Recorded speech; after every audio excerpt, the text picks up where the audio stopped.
In this video, we will show you how to remove a pages from PDF files for free. For example, here we have a PDF files with 3 pages, 1, 2, 3, and every pages have some recipes. We want to remove these chicken curry recipes that on the page 2.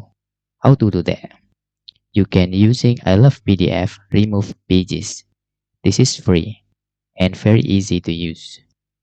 First, you need to select your PDF files. Okay, let's open.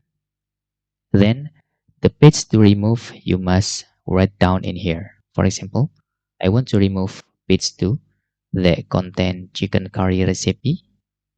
Then click remove pages. Now we can click download PDF. This is our revision. Just click save. Let's open our newer PDF. You can see now the pages number 2 has been removed successfully with easy use and free of course. Okay, you can see this is the original ones. And that's all tutorial how you can remove the pages from a PDF files. If you have any questions, you can fill in the forms comment below, and thanks for watching.